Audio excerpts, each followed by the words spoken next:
Bonsoir et bienvenue sur le plateau de l'Esprit des Lettres. Toute l'équipe de KTO, du Jour du Seigneur et de la Procure, où nous sommes ici installés, très heureuse de vous accueillir. Elle prépare avec moi cette émission et c'est toujours une grande joie de vous retrouver. L'Esprit des Lettres, émission consacrée aux livres religieux, aux livres de spiritualité, n'est pas précisément une émission politique. Mais les trois livres dont nous allons parler ce soir touchent ce sujet, vont peut-être vous donner à réfléchir ou à méditer sur les échéances électorales importantes qui nous attendent. Thomas Vessé, bonsoir. Bonsoir. Vous êtes un historien, au sens grand et noble du terme, c'est que vous êtes agrégé d'histoire, docteur en histoire, chargé de recherche et d'enseignement au service historique du ministère de la Défense, ce qui vous a amené à publier une magistrale biographie chez Belin d'un homme absolument hors norme, puisqu'il fut au XXe siècle, c'est le sous-titre, un moine soldat du gaullisme. Un moine soldat du gaullisme, sous-titre de l'ouvrage, l'amiral d'Argentlieu, son titre. Donc on va voir tout à l'heure avec vous combien cette vie oscille entre l'engagement pour la France, mais aussi l'engagement pour l'Église, avec une seule et même conscience de chrétiens et de Français. Donc un livre qui démontre que les choix de vie d'un grand personnage historique ne sont pas si simples, parfois très lourds de responsabilité, on le verra sur la question de la guerre d'Indochine. Mais c'est un livre très précis, sérieux, qui a d'ailleurs été récompensé par 3 prix littéraires historiques, et est aussi un bonheur de lecture. Lita Bassé, bonsoir. Bonsoir. Alors, beaucoup vous connaissent parce que vous publiez depuis longtemps des ouvrages remarqués dans le domaine de la spiritualité, qui parlent en particulier à des gens qui ont traversé des épreuves. Vous êtes protestante, on va le dire tout de suite, vous êtes suisse de nationalité, mais vous êtes théologienne. Je suis française aussi. Et française, voilà, parfait. Et vous revenez avec un nouvel essai, vous avez écrit déjà beaucoup de livres, qui s'appelle « La source que je cherche » chez Albin Michel. Alors cette source, je le dis comme ça, vous me corrigerez tout à l'heure, c'est Dieu. Vous nous expliquerez tout ça, hein, mais vous décrivez la quête intérieure qui est partagée par quasiment toute personne, ce qui fait tout l'intérêt de ce livre. Et vous traitez au fond cette question de façon très fondamentale. Dieu, au fond, qui est-il ? Qu'est-ce qu'on peut dire de lui, ne pas dire de lui ? Comment le rencontrer ? C'est un livre essentiel. Linda Caille, bonsoir. Bonsoir. Vous êtes journaliste. Vous publiez chez Talandier votre second ouvrage. Le premier avait été consacré aux évangéliques, aux protestants évangéliques en France.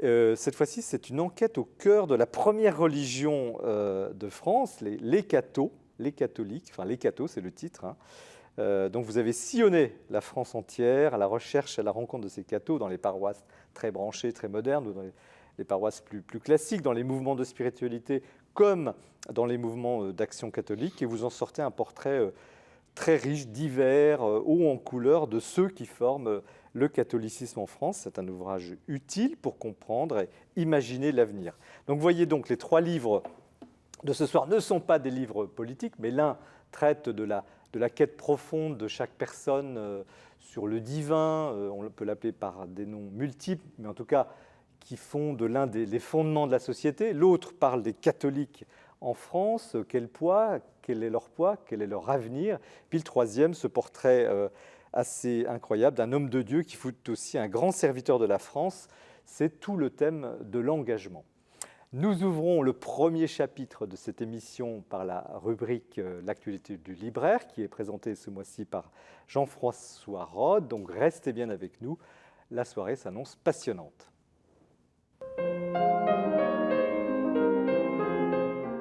Une belle floraison encore ce mois-ci dans le livre religieux. Une fois n'est pas coutume, je commence par un livre d'enfants. Cher pape François, le pape répond aux lettres de tous les enfants du monde. En fait, c'est aussi un livre du pape François, parce que un certain nombre d'enfants du monde entier ont envoyé une question au pape avec un beau dessin, et le pape répond en quelques phrases. On voit bien que les enfants ont bien travaillé leur dessin et que le pape a bien travaillé ses réponses. Et ça donne quelque chose de formidable, qui peut être un très beau cadeau, en particulier des grands-parents vers les enfants de 8-9 ans. Les questions, c'est qu'est-ce qui vous rend particulièrement heureux comme pape ? Est-ce que Dieu nous écoute toujours ? Mon grand-père n'est pas catholique, est-ce qu'il peut pas être sauvé ? vraiment des questions qui sont assez radicales et le pape répond avec beaucoup de brièveté. Et puis évidemment, à la fin du livre, il y a l'adresse postale du pape si on veut lui écrire à nouveau. Dans un genre très différent, Anne Wiazemski, Un saint homme, chez Gallimard. Anne Wiazemski, c'est la comédienne célèbre, écrivain, et qui raconte dans ce livre les retrouvailles avec un prêtre qui a été son éducateur quand elle était à Caracas, son professeur de français. Un saint homme. Et c'est un livre plein de vie, plein de charme et un magnifique portrait de prêtre éducateur. Le monde du catholicisme, presque 1500 pages, 127 auteurs. Et c'est le privilège de la collection bouquins. Donc le monde du catholicisme sous la direction de Jean-Dominique Durand et Claude Prudhomme. Donc des entrées qui comportent tous les noms importants, tous les mots importants, tous les personnages importants. Bon, vous me direz maintenant, on va plutôt chercher ça sur Internet. Oui, mais là, les notices courtes, avec une petite bibliographie, sont travaillées par des universitaires qui signent leurs textes. Et donc là, vous avez une information criblée, critiquée et absolument valable. Ce qui est, avouez-le, extrêmement précieux. Anne Lécu, naître à la miséricorde chez Fidélité. Anne Lécu, que l'on connaît déjà, est médecin. Elle est médecin à la prison de Fleury-Mérogis. Elle est aussi dominicaine. Et elle fait là 6 méditations, d'ailleurs, à Saint-Ignace, elle l'a fait à Saint-Ignace de Paris. Des méditations simples, profondes, qui vont à l'essentiel, avec une très belle écriture. Vraiment un livre qui peut susciter la méditation et la prière. Dans la veine dominicaine encore, Paul Meuret, le vin nouveau de la spiritualité dominicaine, avec en sous-titre un nectar nommé Bonheur, chez Salvatore. Pour continuer l'image du titre, donc consacré à la spiritualité dominicaine, en particulier à partir de la prédication, Timothy Ratcliffe, qui fait la préface, cite Catherine de Sienne. « Conduisons-nous comme l'homme enivré qui ne pense pas à lui-même, mais qui ne pense qu'au vin qu'il a déjà bu et ou à celui qui lui reste à boire. » Citation assez osée, mais c'est Catherine de Sienne. Je termine presque avec un dialogue entre François Claveroli, qui est président de la Fédération protestante de France, et Michel Kubler, qui est un religieux assomptionniste, qui a été rédacteur en chef à la Croix, qui est maintenant qui dirige un centre écuménique à Bucarest actuellement. Protestants et catholiques, ce qui nous sépare encore. Un merveilleux dialogue écuménique, à la fois très fraternel et très exigeant, et qui fait bien le point sur la situation actuelle. On dit quelquefois que l'écuménisme est un peu moins vivant, ben, ce n'est pas vrai, et en tout cas, rappelons-nous que nous commémorons ensemble aujourd'hui les 500 ans de Luther. C'était absolument impensable il y a encore peu. Et je termine par le grand Newman, John Henry Newman, Être chrétien, 25 sermons choisis par Kate Beaumont, un grand texte, mais pas du tout solennel, très simple aussi et très actuel, qui permettent de réfléchir avec un des plus grands prédicateurs, évidemment, que nous connaissons. En particulier, le thème est de celui-ci. Un chrétien ne se définit pas seulement par ses croyances ou ses valeurs, mais par sa vie intérieure. Un homme qui a un sens souverain de la présence de Dieu en lui. Merci Jean-François pour cette présentation riche comme chaque mois. Thomas Vessé, donc vous êtes historien, vous travaillez au service de recherche et d'histoire du ministère de la Défense. Et vous publiez ce qui est juste le petit résumé d'une thèse d'histoire, un résumé en 600 pages d'un énorme travail que vous avez mené autour de la personnalité assez extraordinaire de l'amiral d'Argentlieu, donc moine soldat du gaullisme. Avant de peut-être entrer dans le vif du sujet, un petit mot sur vous, parce que bon, c'est facile de dire que vous êtes historien, mais voilà. En fait, moi, je suis agrégé d'histoire. J'ai été détaché au ministère de la Défense, donc en quelque sorte prêté l'éducation nationale au ministère de la Défense après 3 ans d'enseignement dans le secondaire. Et donc maintenant, ça va bientôt faire, enfin dans quelques années, ça va bientôt faire 10 ans que je suis détaché au ministère de la Défense, donc où je travaille au service historique de défense, qui est l'endroit où en fait, sont conservées les archives du ministère. On a également des charges d'enseignement à l'école de guerre ou à l'école navale, par exemple. Ah oui. Et également en fait, de la valorisation des archives et des fonds et des collections du ministère, soit soit pour le grand public, soit dans des colloques universitaires. Donc vous êtes un chercheur d'une part et d'autre part vous enseignez aux futurs officiers qui sont actuellement dans les écoles. Mais qu'est-ce qui vous pousse à avoir choisi l'histoire militaire? C'est quand même pas banal. C'est une série de hasards en fait, c'est souvent comme ça. Enfin, moi, l'histoire, c'est venu un peu par hasard aussi. En fait, on se spécialise au fur et à mesure de ses études, et à chaque fois, en fait, c'est des rencontres où, par exemple, moi, je sais que j'hésitais beaucoup entre l'histoire romaine et l'histoire contemporaine, et en fait, c'est la rencontre d'un enseignant qui un jour m'a dit ah non, je vais faire l'histoire contemporaine parce que voilà, pour le suivre en fait, tout simplement. Et c'est comme ça en fait qu'on se retrouve petit à petit à se spécialiser de plus en plus. Alors, cela dit, on n'arrive pas par hasard sur l'amiral d'Argentlieu. Pas forcément par hasard. Moi, alors il y a un hasard, c'est qu'en fait, après les concours, en fait, je suis retourné à Nanterre, de l'université dans laquelle j'avais passé les concours, et on m'a dit voilà, je voudrais faire une thèse. Qu'est-ce qu'il y a comme sujet? Parce que c'est compliqué quand on sort de concours. Vous étiez prêt à tout? Non, mais je voulais savoir ce qu'il y avait. Et en fait, on m'a fait une liste de X sujets en me disant il faudrait consulter telle et telle personne. Et parmi les sujets, on me parle de l'amiral d'Argentlieu.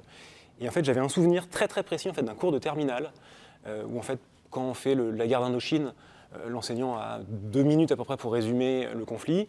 Et donc forcément, l'enseignant dit l'amiral Thierry d'Argentlieu qui a déclenché la guerre d'Indochine. Et j'ai le souvenir, mais vraiment très net, de me dire mais comment, enfin, on est en France en 1946, comment est-ce que c'est possible qu'un homme seul déclenche un conflit qui n'est pas un petit conflit, enfin, c'est un vrai grand conflit qui va faire énormément de morts et de blessés. Combien? Les chiffres, j'avoue que je ne les ai pas en tête, parce que l'amiral d'Argentlieu, c'est celui qui le déclenche et qui est en fait rappelé très rapidement après. Il y a ensuite beaucoup de prisonniers, puisqu'en fait la question des prisonniers va aussi être très longue à trancher entre la France et le Vietnam. Et en fait, j'avais ce souvenir-là en me disant, mais comment un homme tout seul peut déclencher Alors, un conflit. puisque vous amenez le sujet dont on allait parler, mais effectivement, je pense que ça intéressera beaucoup de nos amis téléspectateurs, on dit qu'il a déclenché la guerre d'Indochine, ce qui est une responsabilité immense, parce qu'on n'a pas encore dit, enfin je l'ai un petit peu dit dans l'intro, qu'il était quand même religieux. Donc il était d'abord officier de marine, il a fait la guerre de 14, il est ensuite entré dans les ordres, puis est revenu aux armes pendant la guerre de 39-40, puis se retrouve en Indochine, on commence par la fin, c'est pas grave, et nommé là-bas par De Gaulle, et on lui attribue la responsabilité de la guerre d'Indochine. On attribue la responsabilité de la guerre. Ce que vous démontez en quelque sorte. Oui, enfin je t'explique que c'est plus compliqué que ça, c'est-à-dire que effectivement c'est le responsable français en Indochine, c'est le plus haut responsable français, il est haut commissaire de France en Indochine, commandant en chef des forces françaises qui sont envoyées pour reconquérir, récupérer l'Indochine, puisque après la Deuxième Guerre mondiale, en fait, il y a une partition de l'Indochine entre la Chine au nord et les Britanniques au sud, partition que la France, par la voix du général de Gaulle, refuse. Et donc, il a pour mission en fait, de restaurer la souveraineté française en Indochine. Le problème, c'est que... Donc sur toute l'Indochine, sur toute l'Indochine, voilà. Aujourd'hui, c'est... Le Vietnam, donc à l'époque, les 3 États du Vietnam, parce que la France considère que que le Vietnam n'est pas uni, et que c'est en fait 3 pays différents, donc le Tonkin, l'Annam et la Cochinchine, plus les États actuels du Laos et du Cambodge. Donc c'est ça l'Indochine française, c'est la réunion de ces 3 pays. Donc on lui dit, mission simple, vous allez rétablir la souveraineté française en Indochine. Et en fait, le problème, c'est que pendant la guerre, et nourri par la guerre, il y avait déjà un mouvement nationaliste qui était très fort au Vietnam et qui a été renforcé par la guerre. Et en fait, c'est quasiment mission impossible puisque les choses sur lesquelles il ne peut pas négocier sont précisément les choses qu'exigent les Vietnamiens pour pouvoir éventuellement discuter ensuite d'une association avec la France. Donc il y a conflit. Et lui choisit une voie plutôt rigide qui conduit il va avoir une attitude changeante en fait sur la question de l'appréciation du problème indo-chinois. C'est qu'en fait, dans un premier temps, il s'aperçoit qu'il faut discuter avec le Viet Minh, avec Ho Chi Minh, et que dans ces négociations, dans ces discussions, il va peut-être falloir lâcher le mot indépendance. Et en fait, on explique souvent que c'est le général Leclerc qui, le premier, explique qu'il faut donner l'indépendance au Vietnam. Et en fait, au cours des échanges qu'il a avec Paris, il dit, écoutez, il faut trouver une formule, mais il faut que dans cette formule, il y ait le mot indépendance. Le problème, et c'est là où la petite histoire de Fargeon-Lagrande, c'est qu'au moment où il envoie ses messages pour obtenir l'autorisation du général de Gaulle, qui est président du gouvernement de la République, enfin du gouvernement provisoire, le général de Gaulle a démissionné, donc en fait son message ne reçoit jamais de réponse.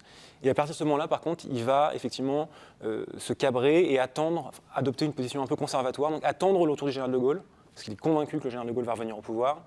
Et donc, dans l'attente de ce retour, il va en quelque sorte conserver la situation telle qu'elle est, et donc empêcher que le Vietnam, enfin le Viet Minh, puisse effectivement se renforcer suffisamment pour qu'une fois le général de Gaulle revenu, on ne puisse plus rétablir sa souveraineté. Ça veut dire qu'il déclenche des hostilités armées? Alors en fait, la conséquence ça va être ça, c'est qu'en fait les deux parties, la France et le Vietnam, vont négocier. Il va y avoir plein de négociations, il y a plein de cycles de négociations, il y a des accords de négociation à Dalat, des négociations qui sont faites à Paris, à Fontainebleau. Et en fait, les positions des deux parties sont trop inconciliables. Et en fait, les deux parties finissent par se convaincre que seul l'affrontement de force va permettre de trancher la question. Et tout en négociant, puisqu'en fait, il y a plein de négociations, sur le terrain, il y a plein de petits incidents qui se multiplient. Des deux côtés, on se renforce et en fait, on s'auto-convainc, et français et vietnamien, que l'autre est entré dans une logique de guerre et va déclencher le conflit. Donc on ne peut pas lui attribuer une responsabilité directe. Non, alors surtout qu'en plus, ce qui est pour le coup, c'est qu'au moment où se déclenche la guerre d'Indochine, en fait, il est physiquement absent d'Indochine. Il est en France, il est à Paris. En fait, il y a 2 temps qui marquent le début de la guerre d'Indochine. C'est le bombardement à Haiphong en novembre 1946, puis l'attaque qui se déroule à Hanoï en décembre 1946. Et en fait, dans cette période-là, l'amiral d'Argentlieu est à Paris. Est-ce que c'est ça la force de votre livre? De démontrer que finalement, la légende noire d'Argentlieu n'est pas aussi sombre? C'était pas l'objectif. C'est-à-dire que moi, c'était vraiment de traiter le sujet en historien. Je ne suis pas le juge, le procureur ou l'avocat de l'amiral d'Argentlieu. C'est juste, effectivement, en fait, on s'aperçoit que de la responsabilité d'un homme, en fait, c'est plutôt la responsabilité d'un système. C'est un système gouvernemental qui ne fonctionne pas très bien, parce qu'il ne faut pas non plus oublier le contexte dans lequel on est. C'est la 4e République qui est en train de naître, qui s'installe progressivement, qui est en rupture avec la pratique du gouvernement du général de Gaulle. Et donc, voilà, le système ne fonctionne pas très bien, il y a plein de tensions. On sait Paris, ce n'est pas forcément toujours ce qu'on veut accepter. Par exemple, on signe des accords en disant, dans le télégramme qui suit, qu'on ne va pas respecter cette partie-là parce que ce n'est pas possible. On envoie des ordres contradictoires entre plusieurs ministères. Il peut recevoir un matin un ordre du ministère ce qu'on appelle à l'époque la France de l'Outre-mer, et le lendemain, le ministère de la Défense lui envoie un télégramme qui lui donne des instructions complètement opposées. En tout cas, c'est l'un des intérêts de cette biographie, c'est que vous fouillez chaque période de sa vie de façon extrêmement précise, et on découvre des pans entiers de l'histoire de France, effectivement, qui étaient peut-être oubliés. Alors maintenant, l'homme... Qui est cet amiral d'Argentlieu qui en impose sur la photo? Oui, stature quand même. Est-ce que c'est un homme du 19e siècle qui vit encore, un officier, un chevalier en quelque sorte, qui arrive en plein milieu du 20e? Qui est-il, cet amiral d'Argentlieu? C'est un peu ça. C'est un homme profondément, par son éducation, par sa formation, c'est un homme du 19e siècle qui est projeté dans les tumultes du siècle, en fait. C'est un peu ça. C'est qu'en plus, il s'était retiré du monde. Et avant de se retirer, donc racontez en 2 mots son histoire. Alors en fait, il entre à l'école navale en 1905. Il fait la première, il prend la décision d'entrer dans les ordres au début juin 1914. Et en fait, il est rattrapé forcément par les événements. Donc il fait la Première Guerre mondiale dans la marine. Et dès 1919, il démissionne pour entrer chez les Carmes. Il passe 20 ans chez les Carmes. Il est élu en 1933 provincial de la province de France, de la province de Paris, de l'ordre des Carmes. Et en 1939, il est mobilisé, fait prisonnier à Cherbourg en 1940 au moment de la conquête allemande. En fait, il s'évade d'un convoi de prisonniers. Il passe en Angleterre et là, il découvre le général de Gaulle. Et naît entre les deux hommes une relation particulière, faite à la fois d'amitié, d'admiration réciproque. Il y a quand même quelque chose qui est assez intéressant, c'est que le général de Gaulle, à Colombey, avait 3 photographies dans son bureau, 2 photographies de ses petits-enfants et une photographie de l'amiral d'Argentlieu, ce qui vous montre la relation quand même entre les deux hommes, qui est quand même très forte. Et donc, il reprend en quelque sorte sa tenue d'officier de marine. Il a une carrière fulgurante dans la marine, puisqu'effectivement, il franchit des grades. Je pense que même sous la Révolution française, un officier de marine ne pouvait pas franchir des grades aussi rapidement. Il termine amiral 5 étoiles, alors que réglementairement, c'est impossible. Enfin, voilà, il y a plein de... ce qui montre bien que les règlements... Mais entre-temps, il a quand même... Entre-temps, il a été envoyé au Canada pour une mission diplomatique. Il a été envoyé en Afrique aussi, au moment de l'affaire de Dakar. C'est la tentative entre les Français et les gaullistes de reprendre la capitale de l'AOF. Il part ensuite dans l'AOF, pardon, c'est l'Afrique occidentale française, qui est en fait le cœur de l'Afrique française. Qui est un enjeu. Qui est un enjeu majeur, puisqu'en fait, pour les sous-marins, c'est un port majeur, il y a des réserves d'or de la Banque de France. Donc il y a plein c'est là où l'amiral d'Argentlieu on lui tire dessus. Voilà, il est blessé par des Français, ce qui fait qu'il va vouer une haine sans fond à tous les gens de Vichy. Et ensuite, il est envoyé dans le Pacifique pour défendre les possessions françaises du Pacifique qui sont ralliées au général de Gaulle. Il y arrive 3 mois avant Pearl Harbor.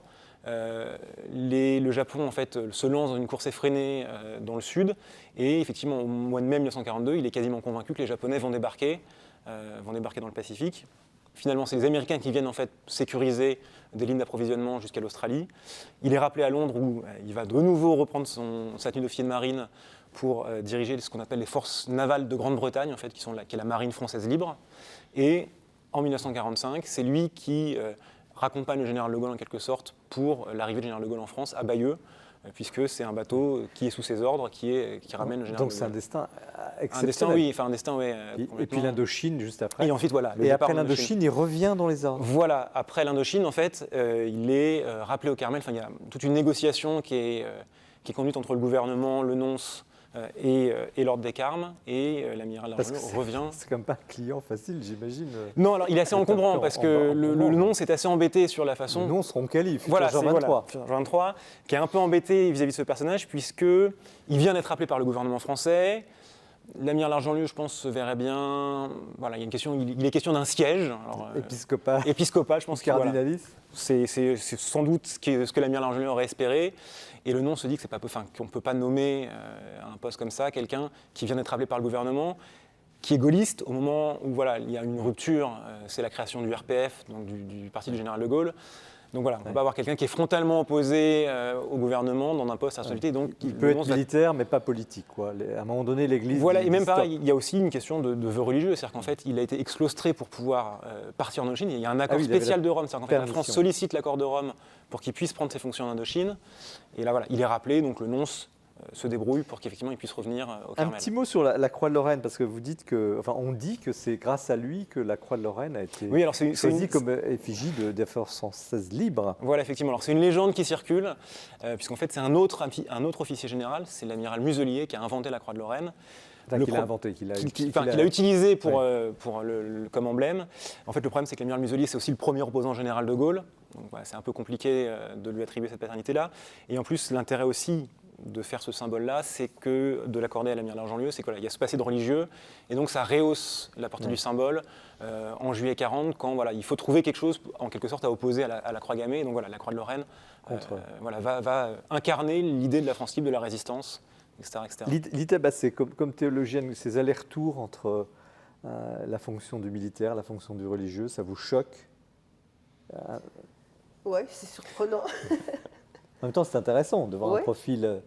C'est quand même quelqu'un qui est bien engagé dans les combats de son temps. Puis en même temps, je ne sais pas comment il pouvait concilier sa vocation monastique, sa vie religieuse, sa vie intérieure finalement, avec toutes les horreurs dont il était témoin et auxquelles il participait plus ou moins, j'imagine. Et alors ? C'est une grande question, effectivement. C'est comment est-ce que, quand il était au commissaire de France Indochine, en fait, lui a toujours revendiqué d'avoir strictement séparé ces deux vocations. On a plein de textes de ses aides de camp qui expliquent que c'est une catastrophe, l'amiral Largelieu. On ne le voit pas à l'église, parce qu'en fait, il prenait un soin maladif à surtout ne pas être accusé de mélanger le temporel et le spirituel. Mais effectivement, en fait, quand on regarde, il y a toujours des influences entre les deux. Justement, ça me heurte profondément, parce que franchement, s'il y a quelque chose qui est central dans le message biblique et évangélique, c'est quand même la cohérence dans des différentes dimensions de soi. Je veux dire, donc le pacifisme. Ça se peut pas de dire j'agis comme dans la politique d'une certaine manière et ça n'a rien à voir avec mon engagement chrétien, justement, ma vie spirituelle. C'est tout l'intérêt de cette biographie. Il articule quand même. Il articule quand même. Oui, parce que vous disiez, il veut surtout pas. Officiellement, c'est ce que lui dit. Il dit, moi, toute ma vie, j'ai séparé les deux. Mais lui, il articule quand même les deux. Il y a quand même effectivement une articulation, puisque dans son appréciation des problèmes, il y a de temps en temps, par exemple, sa lecture de la défaite en 1940, elle est religieuse. Il y a vraiment il a tout un texte où il y a tout un la nuit arrive sur la France. Il y a tout un jeu parce qu'en plus c'est un spécialiste de Saint Jean de la Croix. Donc il y a effectivement tout un jeu sur la nuit qui tombe sur la France. Et ça fait émerger chez lui. On sent qu'il y a une espèce d'esprit de croisée au moment de la Deuxième Guerre mondiale, justement contre l'invasion allemande du territoire, et ensuite qui va retourner contre Vichy. Mais vous avez l'impression que ça lui faisait des conflits de conscience à l'intérieur?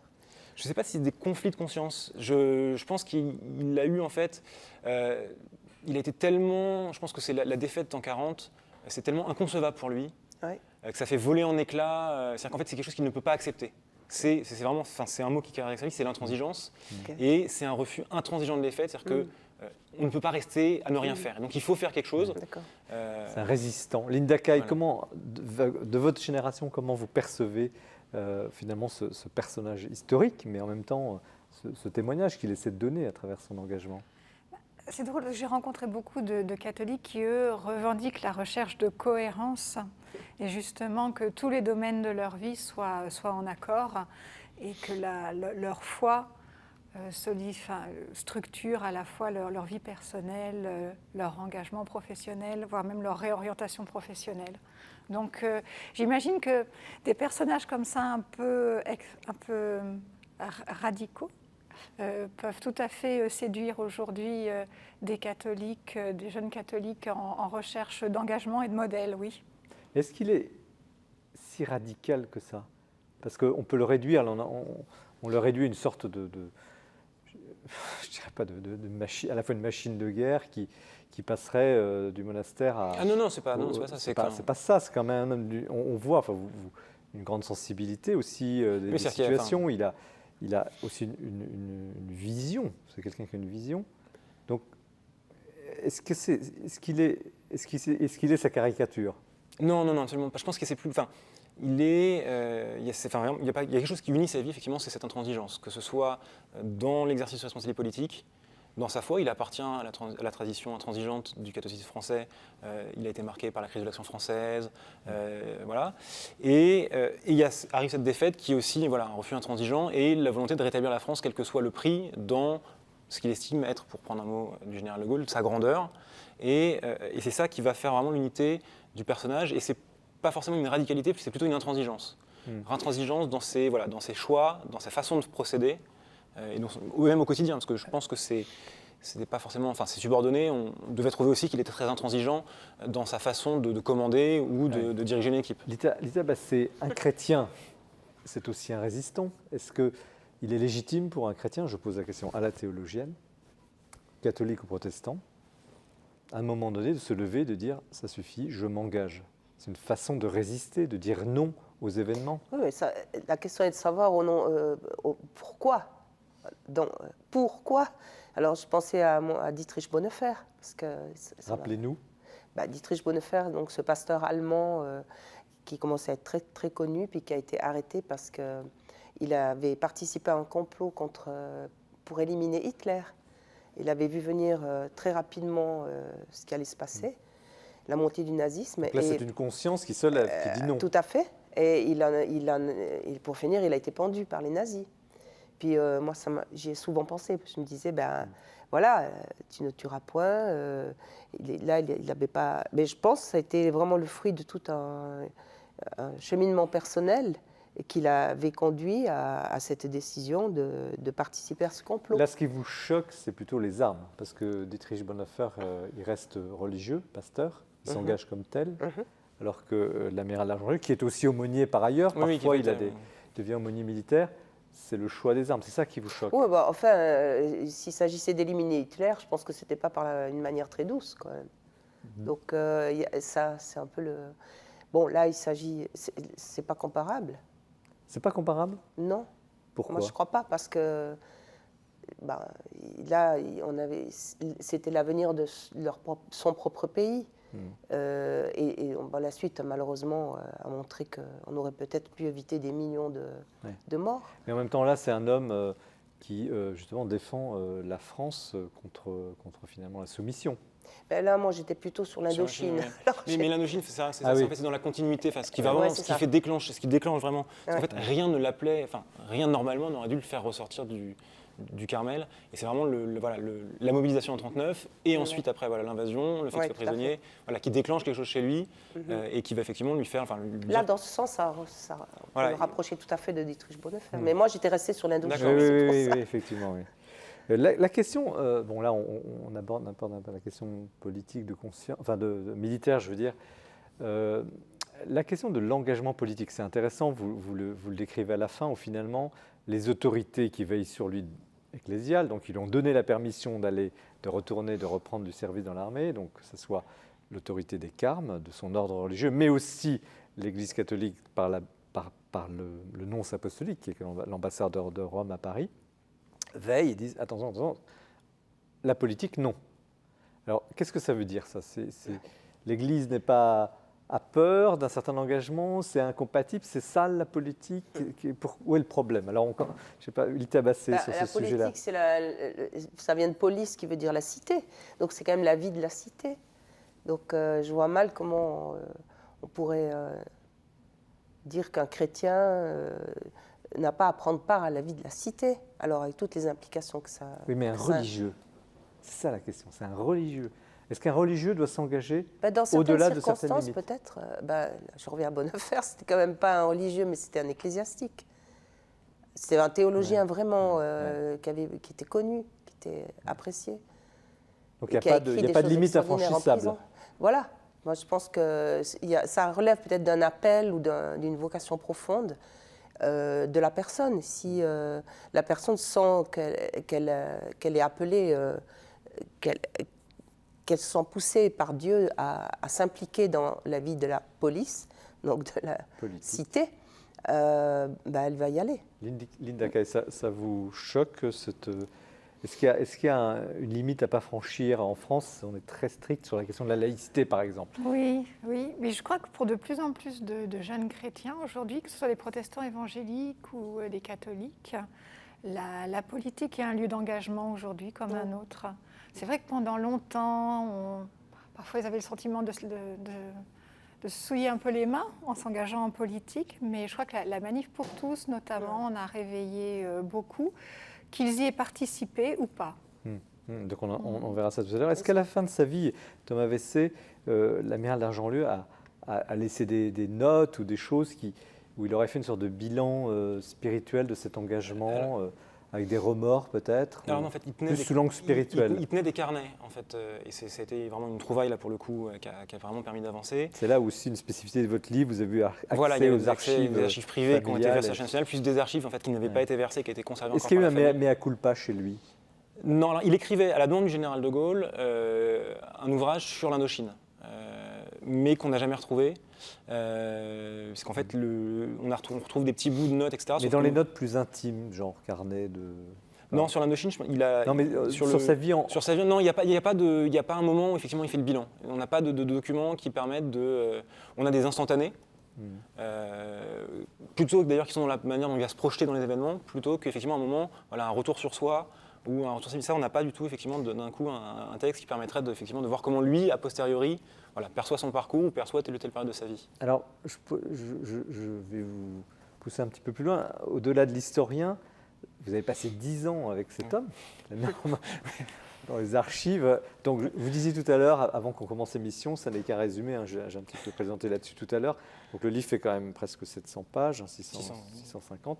Et vous dites la thèse de doctorat qui vous a servi à faire, qui fait le matériau, combien de pages? Elle fait 1255 pages. 1255 pages, bravo. Après, c'est un exercice particulier aussi. Certes, c'est tout à votre honneur. Vous passez 10 ans avec cet homme. Qu'est-ce que ça a changé en vous? Ça a changé alors déjà sur la manière dont j'apprends l'histoire. C'est-à-dire que quand on fait de l'histoire... Et ça, je parle... Non, c'est sur la façon, en fait, c'est qu'on parle de masse en général. Et en fait, là, on est sur un individu dans lequel les actions, on voit rapidement les conséquences. Peut changer le cours des choses. Et c'est vrai que moi, j'ai beaucoup travaillé sur la Deuxième Guerre mondiale où, en fait, les échelles de valeur sont... on n'arrive pas à se représenter. Et donc là, effectivement, on a un individu, et donc on a un moment, quelque chose qui accroche, et se dire, oui, effectivement, derrière les nombres, quand on parle effectivement dans un conflit, il y a eu X milliers de morts. C'est des individus, et d'un coup, effectivement, ça permet de redescendre, de changer d'échelle, et de dire, oui, c'est une succession, c'est une addition d'individus, et c'est pas juste une masse qui est résumée en quelque sorte à un chiffre ou à un bilan. Et parfois, un homme peut changer le cours des choses aussi. Ah oui, les hommes ne savent pas l'histoire qu'ils font, mais c'est eux qui font l'histoire. Mais est-ce que vous êtes touché par cet homme? Je ne sais pas si c'est touché. Il est passionnant. Il est intriguant, un peu mystérieux, parce qu'effectivement, on a des fois du mal à comprendre la manière dont il raisonne ou pourquoi il fait telle ou telle chose. Après, forcément, après 10 ans, on sent une certaine proximité avec ce personnage, mais voilà, ça reste c'est pas forcément touché au sens. Et s'il avait une chose à apporter pour aujourd'hui, ce serait quoi, en un mot? Moi je reviendrai effectivement sur la dimension de l'engagement. C'est-à-dire que, au-delà voilà, de ce qui se passe après l'Indochine, etc., c'est tout d'un coup, il y a quelque chose d'inacceptable à ses yeux et qui mérite de sortir, parce qu'en fait, tout l'orientait vers une autre décision. Très bien. Merci Thomas Vessé. Donc, L'amiral d'Argentlieu, sous-titre Le moine soldat du gaullisme, chez Belin, coédité par le ministère de la Défense, entre parenthèses, mais voilà, un ouvrage d'une grande profondeur et en même temps qui ouvre beaucoup d'éléments sur l'histoire de notre pays, l'histoire récente.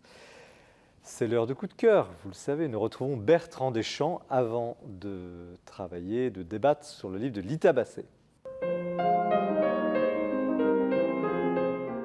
En janvier 2008, dans un des tout premiers numéros de l'Esprit des Lettres, Pierre-Luc Séguillon recevait ici Lucien Gerfagnon.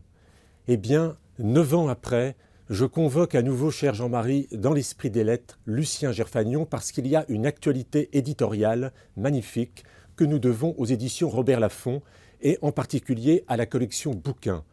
Lucien Gerfagnon, l'au-delà de tout, c'est ce volume qui vient de paraître et qui regroupe 7 textes écrits entre 1955 et 1962 par Lucien Gerfagnon, des textes qui étaient passés à l'époque presque inaperçus chez les petits éditeurs, certains disparus comme les éditions ouvrières et qui n'avaient jamais été réédités depuis. De quoi s'agit-il ? Il s'agit de textes qui tournent autour du questionnement de l'homme face à la souffrance, face au silence de Dieu devant la souffrance, Job. Et puis, majeure partie du livre, des textes de Lucien Gerfagnon à la fois sur la vie de Pascal et sur l'étude de son œuvre. Et puis ce qui est très touchant, qui fait de ce livre une rareté, c'est qu'on y apprend un pan caché de la vie de Lucien Gerfagnon. Oui, il a été ordonné prêtre en 1950, il a enseigné au séminaire de Meaux et très peu le savaient, et Lucien Gerfagnon l'avait même tenu secret auprès de ses plus proches. Le cardinal Poupart, dans une magnifique préface, le suggère à demi-mot d'une manière extrêmement discrète et pudique. Et puis, voilà, tous ceux qui vont découvrir ce livre vont apprendre ce secret de Lucien Gerfagnon.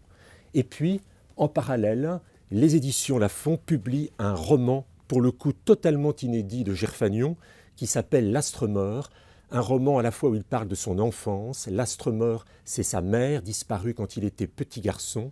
Et puis, on y trouve aussi déjà tout son questionnement qui va l'amener vers Pascal, qui va être une sorte de double pour Gerfagnon, comme l'avait été pour lui avant Saint-Augustin, sur lequel il a travaillé des heures et des jours. Alors, on dit souvent que les académiciens sont les immortels.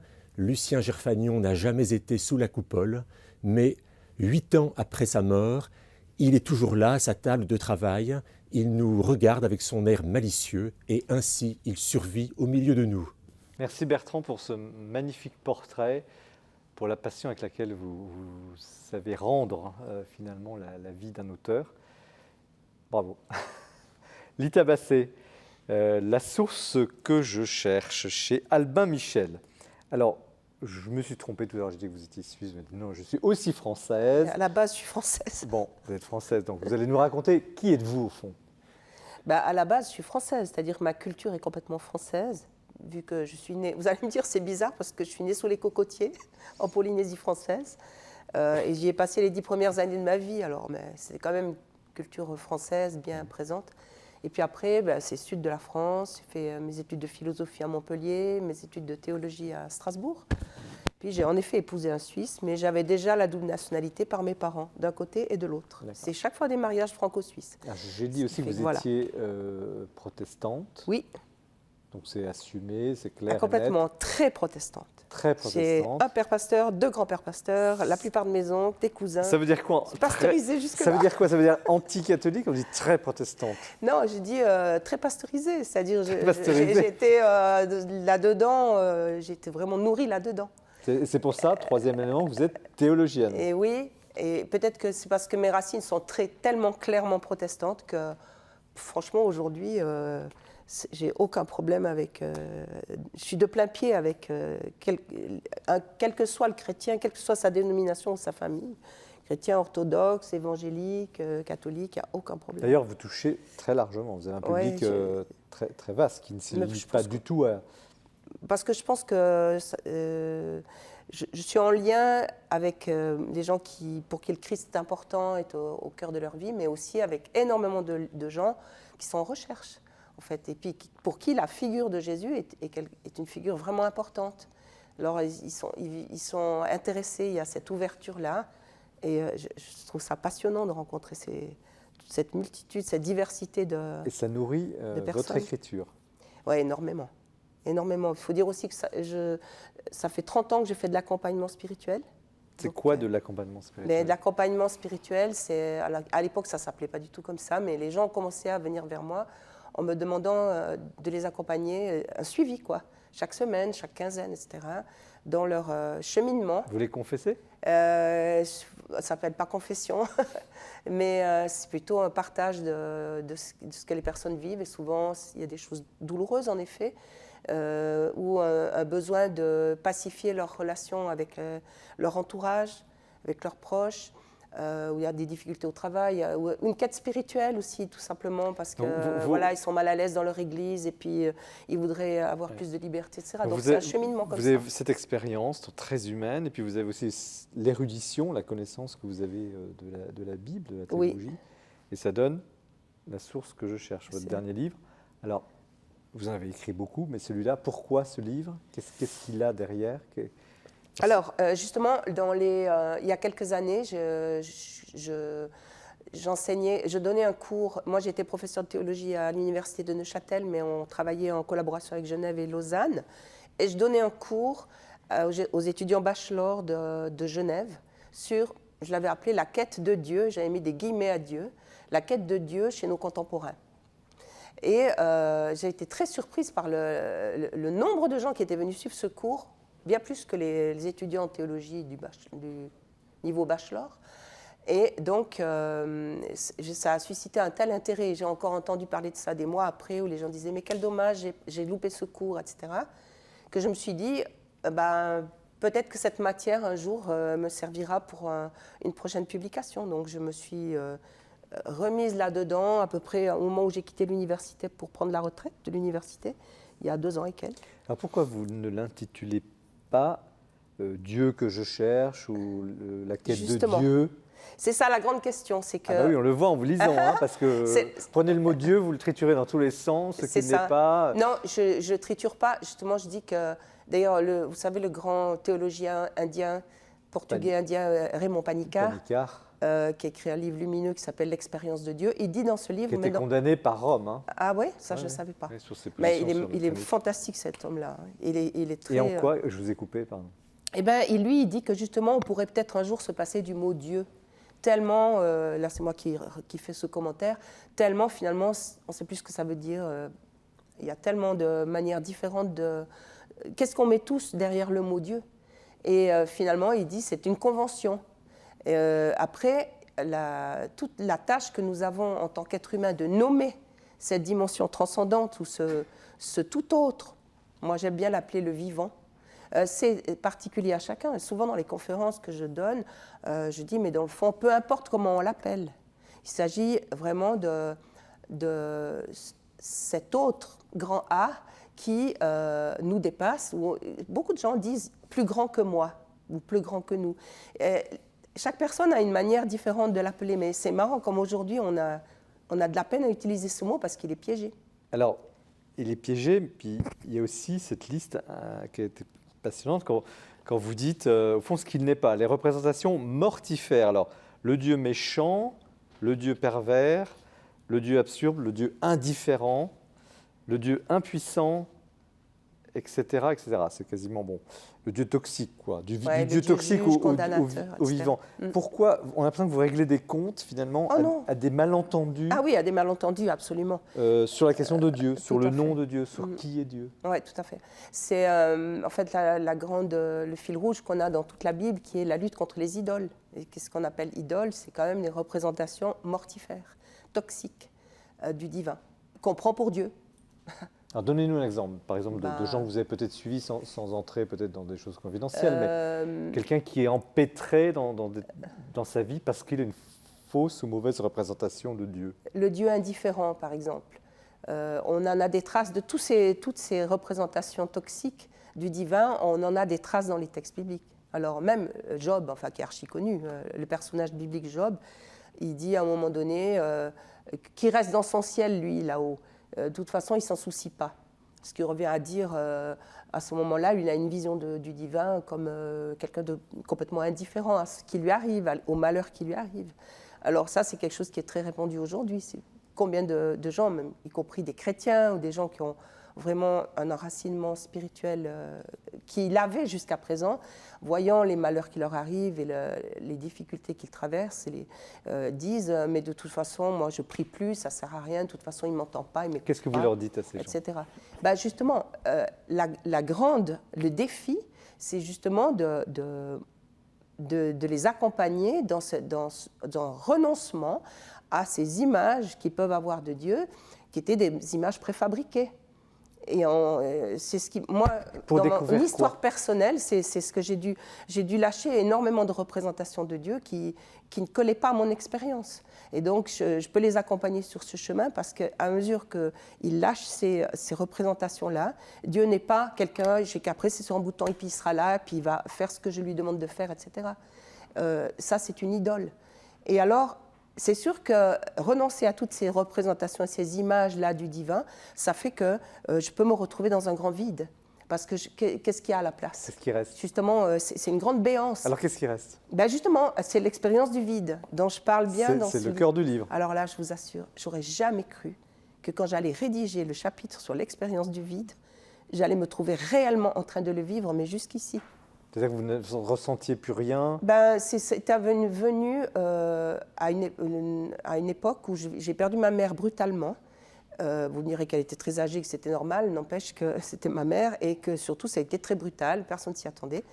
Et comme j'ai été quand même toute ma vie très très proche d'elle, on va dire qu'elle a occupé beaucoup de place dans mon existence, y compris même dans mon corps. Et je me suis trouvée tout à coup dans un vide incroyable, parce qu'elle n'était plus là et je n'avais plus à prendre soin d'elle, à m'occuper d'elle. Et donc cette expérience du vide, elle a été nourrie par ça, mais aussi par 2 ou 3 autres expériences très douloureuses sur le plan amical et familial, à la même période, où tout à coup, la personne rompait la relation ou ne voulait plus de la relation amicale ou affectueuse. Et ça faisait comme des couches superposées qui m'enfonçaient dans le vide, en réalité.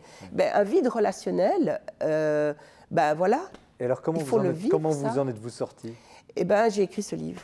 Et c'était curieux parce qu'à mesure que je l'écrivais, je me disais, ça n'intéressera personne. Non, pas vraiment. Oui, mais je vous assure que c'est très sincère, ça, parce que ça m'arrive très souvent quand j'écris un livre de me dire ça n'intéressera personne. Vous avez la preuve du contraire quelques mois après. Oui, mais je ne l'ai pas au moment où je l'écris, je vous assure. Alors là, la réponse, qu'est-ce que vous avez trouvé la réponse, c'est que votre secret, c'est toute cette histoire du désert. C'est-à-dire que quelque chose en moi disait lâche.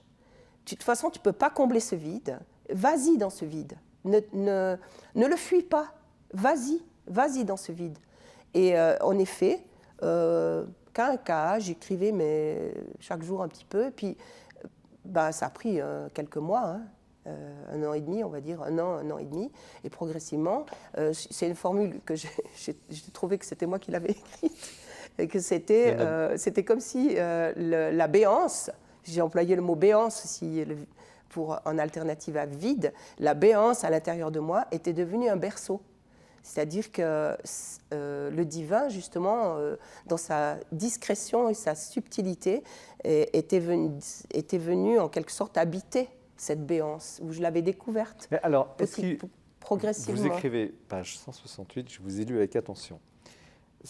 J'en déduis ceci. Il faut que le vide nous avale tout entier, que la vie nous l'impose, que nous n'ayons pour ainsi dire plus le choix. C'est alors que notre mental cesse d'occuper le terrain et que nous nous laissons rejoindre par le vivant, vivant avec un V majuscule. Ouais, Autrement dit, et c'est ma question, il faut vraiment ne plus croire en Dieu pour le rencontrer? Il faut ne plus croire en ce Dieu avec des guillemets qui finalement était ma représentation, mon image de lui, alors qu'il y a quand même tout un courant dans la théologie chrétienne depuis le début, au fil des siècles, qui est la théologie négative ou la théologie apophatique. Alors, pour les non-initiés... Oui, moi je vais le dire, c'est qu'on ne peut pas dire qui est Dieu, mais on peut juste dire ce qu'il n'est pas. Alors voilà, ce Dieu indifférent, ce Dieu impuissant, ce Dieu cruel, pervers même, absurde, etc., ce qu'il n'est pas ça. Et quand j'ai dit il n'est pas ça et que à l'évidence je sens qu'il y a plus grand que ça, il y a un tout autre que ça, je vais lâcher ces représentations de Dieu. Mais Dieu, d'ailleurs, j'ai mis ces dieux-là avec un petit dé, vous avez remarqué. Oui, vous insistez là-dessus. Voilà. Alors, il vient quelque chose, une expérience, et c'est toujours l'expérience qui fait la différence, une expérience de quelque chose de vivant. Alors, une dernière question avant de donner la parole à nos hôtes et invités. Si vous aviez un conseil à donner à des gens qui ne croient pas, qui croient mal, qui se sentent mal, qui sont intrigués, qui ont quand même quelque chose en eux, qui recherchent, quel serait-il ce conseil? Alors, moi d'abord, j'ai horreur de donner des conseils. Alors, un petit conseil, Mais, juste un petit conseil. Non, ce que je peux partager par contre, c'est que c'est ça qui m'a quand même mobilisée pour tout ce livre, c'est le thème de la recherche, de la quête. C'est-à-dire que j'ai trouvé que le monde était plein, il avait été très plein de gens qui avaient trouvé Dieu et qui voulaient expliquer aux autres qui était Dieu. Et ça, j'en ai vraiment, je ne supporte pas bien ça. Je pense que ce n'est pas biblique d'ailleurs. Et à ma grande stupéfaction, quand j'ai cherché dans les outils pour approcher les textes bibliques le mot « chercher Dieu » ou « rechercher Dieu », j'ai trouvé des choses vraiment passionnantes. L'expérience pour moi, c'est que quand je suis dans ce dynamisme de recherche du divin, mais qui peut être en tout être humain que je rencontre, et dans la nature, et partout dans toutes mes expériences, quand je suis dans ce dynamisme-là, alors ça me fait rejoindre tout un chacun. Linda Kay, comment vous recevez ce livre, cette à la fois sincérité, parce que vous ne cachez pas derrière les mots, il y a une difficulté dans cette recherche, et puis cette trouvaille, comment vous...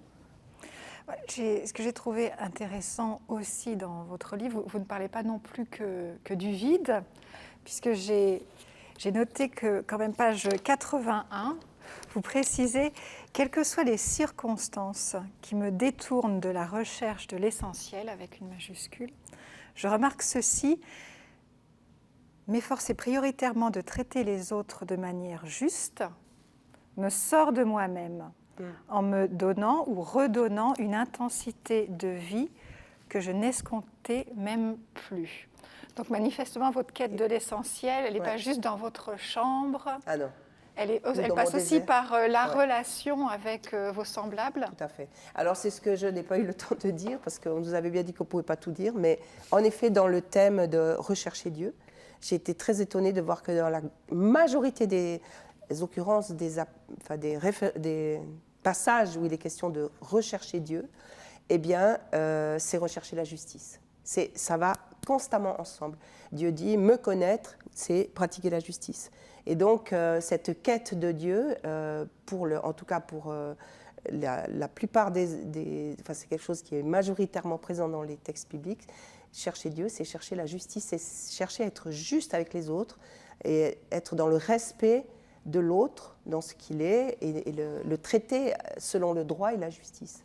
Ça, je trouve que ça m'enlève beaucoup de maux de tête et d'état d'âme découragé, parce que quand je peux, en effet, je trouve que Dieu est vraiment, je sens pas du tout sa présence, et ça, alors là, je suis vraiment comme tout le monde, dans ces périodes où je ne sens pas du tout sa présence, c'est toujours à ma portée de poser un acte de justice dans ma manière d'être, avec déjà ceux avec qui je vis déjà. Thomas Vessey, comment vous, alors comme historien, je ne sais pas, mais aussi comme peut-être, je ne sais pas si vous êtes croyant ou pas croyant, mais justement, comment vous réagissez à ce que dit Parce que sur la justice, c'est intéressant le rapport justement c'est à l'autre aussi, parce qu'en fait, c'est pas la justice en soi, c'est la justice vis-à-vis de l'autre, et vis-à-vis, poser un acte juste, que vous disiez tout à l'heure, sur effectivement le rapport à l'autre, ce qui est en soi déjà une première. Puis qui permet de tirer le fil une fois qu'on a effectivement fait cet acte juste pour ensuite continuer dans la relation avec l'autre. Ouais. Un peu comme quand Jésus disait dans les évangiles, on dit toujours cherchez d'abord le royaume de Dieu, puis on s'arrête là. Alors que c'est chercher d'abord le royaume de Dieu et sa justice. Donnez-nous un petit exemple concret. Ben voilà, c'est ça. Cette semaine, vous avez réalisé un acte de justice. Ouais, alors là, vous me piégez. Bah, non, pas du tout. Je Vous trouve voulez bien pas avoir une forcément idée comme ça, mais je fais ça constamment. C'est une espèce d'autocritique qui est un peu presque naturelle chez moi. Quand il y a un petit frotti-frotta avec mon mari, par exemple. Ça n'arrive jamais me dis- dans aucun couple. Non, mais je me dis, mais attends, est-ce que c'est... Tu souscris vraiment à comment tu lui as répondu ou quelle position tu as prise, et puis je vais corriger ou je vais voir un peu à l'intérieur de la relation, et je remarque que de reprendre le dialogue, déjà ça rend justice à l'autre, parce que c'est pas juste tu m'embêtes ou ce que tu as fait ça va pas, etc. De reprendre le dialogue, pour moi, c'est déjà un acte de justice. Alors, est-ce qu'il n'y a pas un effet... C'est la bienveillance aussi. Enfin, C'est aussi de la bienveillance, absolument. Oui. Est-ce qu'il n'y a pas un effet de mode, je pose la question à Linda Kay, mais c'est un peu pour provoquer Lita Bassé. Est-ce que ce n'est pas un truc un peu facile aujourd'hui? Je ne sais pas ce que vous en pensez, vous qui nous regardez, mais voilà, tout le monde cherche Dieu, on est dans la recherche de Dieu, on a une société qui va tellement mal que de toute façon, on va chercher Dieu. Est-ce qu'il n'y a pas un effet de mode, Linda Kay? Il me semble que quand on est épuisé par la vie professionnelle, qu'on n'a pas toutes les satisfactions que l'on voudrait au sein de sa famille, en effet, la question de la transcendance, pourquoi on est là, pourquoi on accumule des RTT, finalement, des RTT et une bonne mutuelle, ça ne répond pas forcément à toutes les RTT, questions. pour ceux qui n'en ont pas, c'est la réduction du temps de travail, voilà, des loisirs. Voilà. Quoi. Mais je crois que, d'ailleurs, vous abordez la question, je crois que la question du salut des âmes est toujours très actuelle. Ça tombe bien, en fait, les 500 ans de la Réforme cette année, c'est une question qui agitait Luther. Aujourd'hui, je crois que les églises chrétiennes ont vraiment une carte à jouer, c'est-à-dire dire que notre vie a un sens. Donc ce n'est pas un effet de mode. Non, il y a une vraie question. Alors avant de vous donner la parole, Thomas Vessé, je voudrais bien vous entendre là-dessus comme historien. Comment vous pourriez analyser cette période que nous vivons très instable et donc la problématique de la recherche de Dieu? Alors pas sur la période de l'instabilité, c'est-à-dire que la crise, de la crise, quand on compare, je sais pas, en 1947, il n'y avait pas de chauffage, il n'y avait pas de, on était, voilà, en 1929, voilà, donc il y a oui, tout on ne peut pas toujours tout comparer, mais c'est vrai que voilà, il y a quand même aussi des phénomènes, même les structures de l'État ou l'État-providence qui permettent autant que faire se peut, d'atténuer ou d'amortir les effets. Et la recherche de Dieu, comme historien? C'est des choses qu'on voit dans toutes les crises. Par exemple, après la Première Guerre mondiale, on repart en quête de divin en se posant la question de, par exemple, comment croire après Verdun. Comment est-ce qu'après... Voilà, oui, pour la Deuxième Guerre mondiale, oui, comment, effectivement, après quelque chose d'aussi inconcevable et d'aussi incroyable, être de nouveau capable de croire derrière des phénomènes comme ça. Alors, donc ce n'est pas un effet de mode? Non, moi je voulais rebondir sur l'histoire du salut.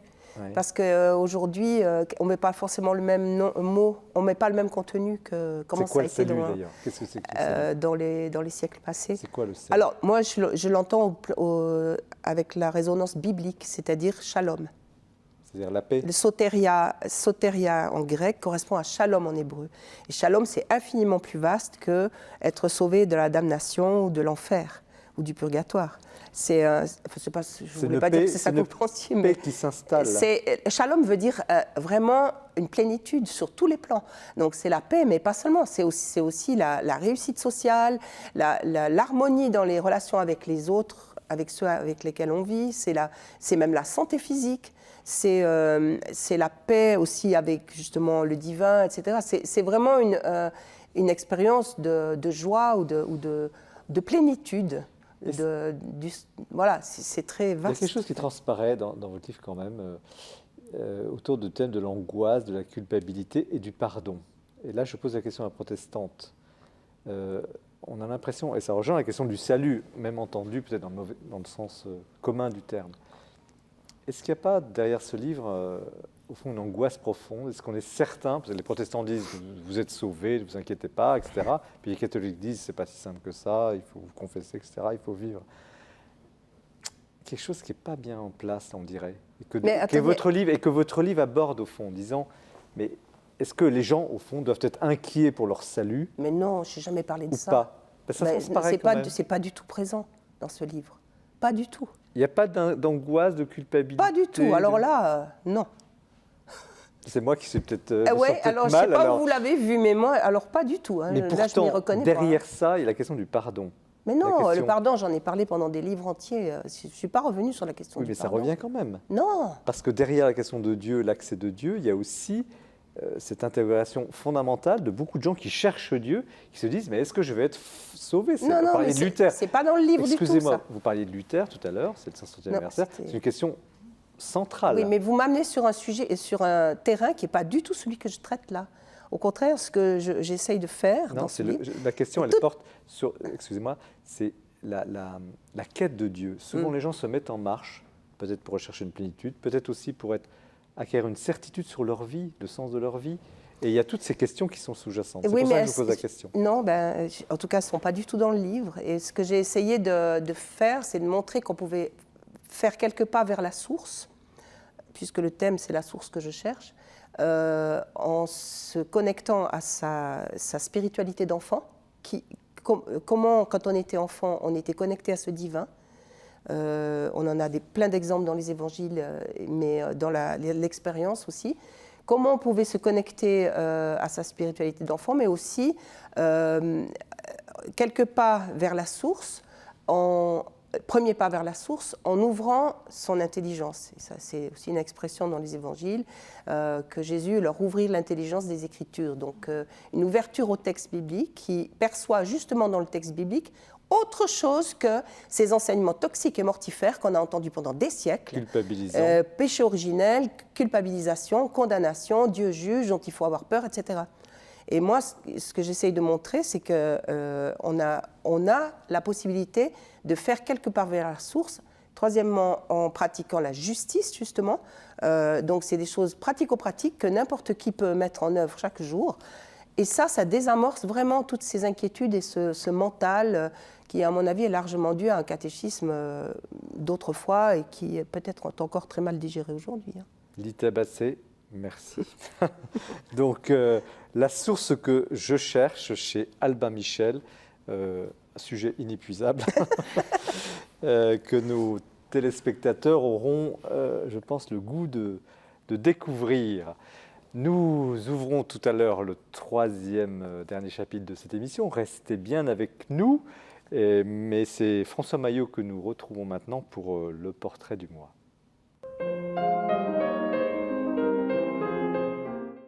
Il vient de publier un des plus beaux essais spirituels de ces derniers mois, de ces dernières années peut-être, Adrien Candiard.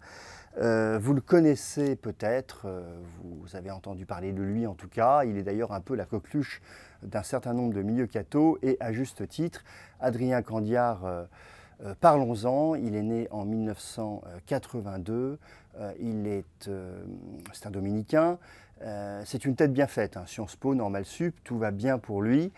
Et puis il a écrit d'ailleurs, quand il était à Normal Sup, ou en sortant, un livre chez Flammarion sur l'anomalie Berlusconi. Il se passionnait à l'époque pour la politique italienne. Et puis il a croisé l'ordre dominicain, dans lequel il est entré en 2006. Il est maintenant au Caire. Et en 2006, il a écrit d'ailleurs une pièce de théâtre, Pierre et Mohamed, sur la relation formidable entre Monseigneur Pierre Claverie, évêque d'Oran, assassiné en 1996 avec son chauffeur Mohamed. Très beau texte sur cette capacité entre deux hommes de religions différentes à nouer une véritable amitié. Cette pièce, elle tourne toujours, elle a été présentée à Avignon, elle tourne toujours, elle est à Paris actuellement, allez-y. Et il y a un DVD formidable. Adrien Candiard s'est intéressé très vite à cette question de l'islam, avec un livre au PUF, En finir avec la tolérance, point d'interrogation, différences religieuses et rêves andalous, où il bat un peu en brèche une conception étriquée de la laïcité pour prôner un dialogue en vérité et profond entre les religions. Et puis l'année dernière, Adrien Candiard a publié 2 livres, il est en pleine forme ces temps-ci. Un autre livre à propos de l'islam qui est vraisemblablement un des meilleurs livres à conseiller sur l'islam, dans la belle collection Chants de chez Flammarion, Comprendre l'islam, ou plutôt Pourquoi on n'y comprend rien. Je peux vous dire qu'en ayant fini ce livre, vous comprendrez beaucoup mieux l'islam. C'est véritablement un maître livre. Et puis, toujours l'année dernière, et aux éditions du Cerf, cette fois, un petit essai, Veilleur où en est la nuit, petit traité de l'espérance à l'usage des contemporains.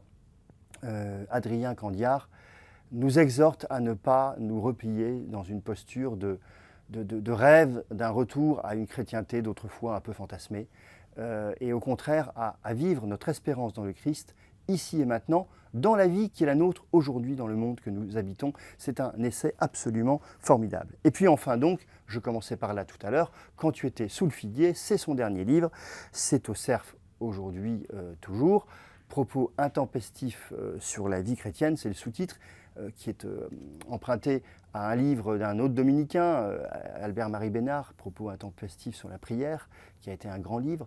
Eh bien, ce livre nous appelle à nous poser la question de notre vocation, comme Jésus qui a reconnu Nathanaël sous le figuier. Nous avons chacun une vocation particulière et nous avons une seule vie qui est à la fois une vie d'être humain et une vie dans le Christ. Très beau texte d'Adrien Candiard. Il faut vraiment que vous découvriez Adrien Candiard, que vous le fassiez lire aux plus jeunes. Ils aimeront, ça je peux vous l'assurer, et puis les plus anciens aussi. Vraiment très belle figure que cet écrivain dominicain Adrien Candiard. Merci François pour cette découverte ou redécouverte de cet auteur dominicain, effectivement, dont on parle de plus en plus. Linda Kay, donc vous êtes journaliste, vous publiez chez Talendier un essai, une enquête qui s'intitule Les cathos, c'est pas les catholiques, c'est les cathos, enquête au cœur de la première religion de France. Alors un petit mot sur vous d'abord, Qui êtes-vous? Pourquoi vous intéressez à ces sujets-là? Puis... Je suis journaliste et je suis l'information religieuse depuis 2004. Pour moi, c'est une autre manière de parler de la société dans laquelle on vit et de nos contemporains. Pourquoi? Parce qu'aujourd'hui, la foi, et peut-être qu'on ne le saisit pas assez en France parce qu'on est dans un pays déchristianisé et laïque, mais la foi induit vraiment des modes de vie, des choix de consommation, des choix d'engagement, des choix de sociabilité. Et je trouve que c'est intéressant d'aborder la spiritualité de ce côté-là, sur un plan très pratique et pas strictement théologique ou culturel. Alors pourquoi ce sujet, les cathos? Pourquoi aujourd'hui, en 2017, un livre sur les cathos? Il y a un problème, il fallait en parler Parce que c'est la première religion de France, quoi qu'on en dise. C'est pas l'islam. Ça pourrait être les athées, parce qu'il y a 40% d'athées en France. Oui. Mais c'est 56% des Français se disent catholiques. Donc j'ai suivi la Manif pour tous en 2013. Et à l'époque, dans les médias généralistes...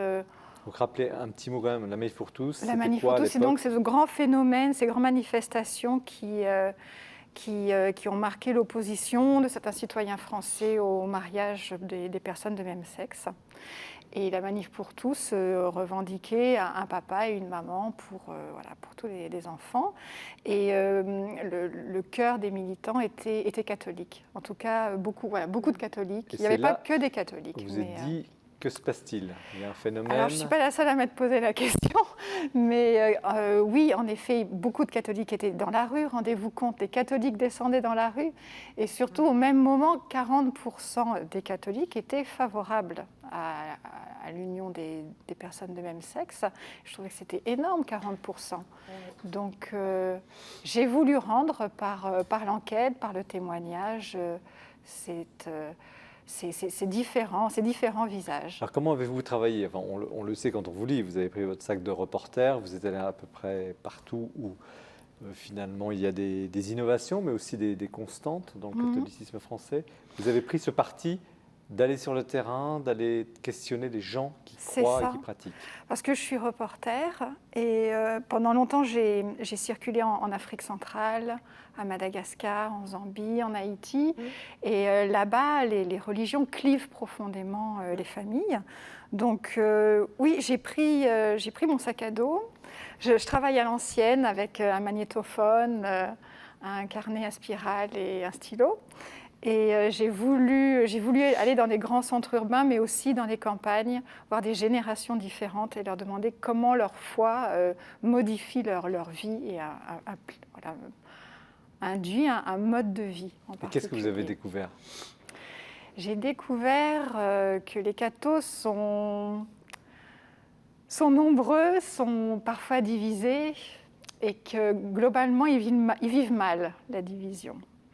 Mais En quel sens? Après la Maïf pour tous ou aujourd'hui, pendant ces 2 ans d'enquête, j'ai rencontré des catholiques très, très différents, en effet des catholiques qui croient au miracle, qui invoquent le Saint-Esprit, qui s'attendent à une intervention quotidienne de Dieu, et d'autres qui sont beaucoup plus réservés. Il m'a fallu en secouer quelques-uns pour qu'ils me disent si oui ou non ils étaient cathos.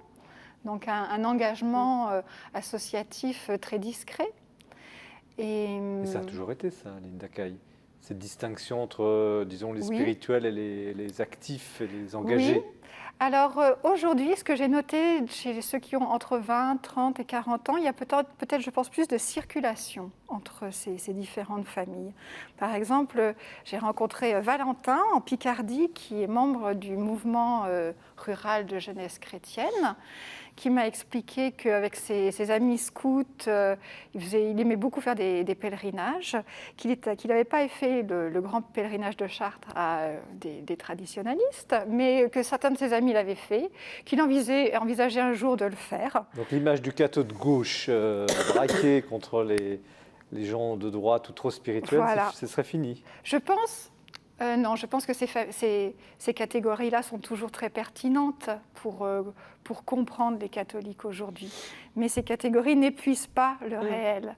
Et il y a beaucoup de circulation, surtout chez les plus jeunes, les jeunes actifs aussi, et chez les convertis, et ce qu'on appelle les recommençants. Et ça, j'ai trouvé C'est quoi les recommençants? Les recommençants sont des personnes qui ont été baptisées enfants, nourrissons, qui ont grandi très loin de l'Église, souvent parce que les parents ne pratiquaient pas, et qui, au moment d'un deuil, par exemple, ou d'une expérience professionnelle un peu éprouvante, font un retour à la foi. Il y en a Ils beaucoup. recommencent leur vie. C'est vraiment un phénomène profond. C'est un phénomène, oui, parce que ce sont des adultes qui reprennent le chemin de la paroisse. Souvenez-vous du grand boom des cours alpha il y a une petite dizaine d'années. Ce sont des parcours qui permettent à des adultes de... C'est du catéchisme, en fait, pour les adultes. Et Vous en parlez, oui. ces parcours ont vraiment eu un succès immense dans les paroisses catholiques et dans les paroisses protestantes évangéliques, parce qu'autour d'une table, d'un bon repas, on pouvait avoir la liberté de poser des questions sur la foi, sur qui c'est Jésus, c'est quoi la résurrection. Donc ces nouveaux venus, ces recommençants, c'est une autre famille de l'Église catholique en France aujourd'hui. Vous avez parlé finalement un peu de ce qu'on connaissait, les mouvements d'action catholique, les paroisses et tout ça. Et il y a aujourd'hui, pas une troisième voie, mais un phénomène nouveau porté Je par des pense, gens oui. qui n'étaient plus catholiques, qui le sont. Oui, qui redécouvrent leur foi catholique, qui participent à des pèlerinages régionaux. Pendant les vacances, les pèlerinages régionaux ont un succès immense, ça permet de marcher. Excusez-moi, en on parle famille. de combien de personnes? On parle d'un vrai phénomène ou on parle d'une minorité de minorités? Ou est-ce que ce n'est pas une bonne question? Est-ce que ça ne se raisonne pas en termes de quantité, peut-être Alors, de qualité? Je pense que c'est difficilement quantifiable. Les convertis, il y en a, les personnes qui demandent le baptême à Pâques chaque année, il y en a 4000, un peu plus de 4000. 4000 chaque année. 4000 chaque année. À mon avis, les recommençants, il y en a 3 fois plus. 3 fois plus. Oui. Ça veut dire 12 000 plus les 4 000, c'est presque 20 000 C'est personnes ça. qui retrouvent l'Église Qui catholique retrouvent chaque le année. chemin de Les la adultes. foi, oui, qui retrouvent vraiment le chemin de la foi chrétienne. Qu'est-ce que ça veut dire? Alors, je pense on recoupe les questions qu'on abordait quelques minutes auparavant. Souvent, ce sont des personnes qui sont un peu épuisées dans leur vie professionnelle et qui cherchent véritablement un sens à leur vie. Et on a beau vivre dans un pays déchristianisé, on a beau vivre dans un pays laïque, la religion chrétienne est quand même la plus évidente pour retrouver un sens. Vous trouvez? Parce que vous avez dit tout à l'heure, il y a quand même 40% d'athées donc en France. Athée et agnostique ou que Athée agnostique. Ah oui. Qui soit ne croient pas en Dieu tout court, soit considèrent qu'il n'est pas rationnel de croire en Dieu. Bon, à la fin, il n'y a pas de foi, disons, dans un transcendant divin. Mais on a l'impression, au contraire, que justement le nombre des croyants chrétiens est en train de chuter drastiquement, et vous êtes en train de nous dire que ce n'est pas tout à fait juste. Non, je pense que la foi chrétienne, qui est Jésus, l'intérêt pour les évangiles, demeure quand même un héritage historique, spirituel en France. Culturel en France. Donc j'ai tout un chapitre sur le renouveau des pèlerinages. Certes, les paroisses majoritairement sont vides, mais les pèlerinages sont pleins. Absolument. Mais est-ce qu'il n'y a pas un effet, vous l'avez écrit tout récemment, on sent, oui, ça fait 2 ans, on voit bien, vous êtes. Est-ce qu'il y a un effet de réaction par rapport à l'islam qui ferait qu'un certain nombre de gens se reposent la question de Dieu? On a un peu évoqué tout à l'heure avec Lita Bassé, de façon générale, mais en sorte de. On parle beaucoup du ramadan, par exemple, et puis maintenant on commence à reparler du carême, bon, par réaction. Est-ce qu'il y a un phénomène donc de redécouverte de l'Église catholique ou chrétienne par réaction à la montée de l'islam en France? Je pense que les catholiques dont la réaction est la plus vive face à la vitalité des musulmans, ce sont ceux qui sont déjà pratiquants et plutôt traditionnalistes. Parce qu'eux vivent sont plus ou moins dérangés par la vivacité de l'islam. Parce que les familles musulmanes transmettent la foi. Alors que chez les catholiques, la transmission de la foi reste encore un sujet délicat. Pourquoi justement on ne transmet plus la foi dans l'Église catholique? Qu'est-ce qui se passe? Qu'est-ce qui s'est passé?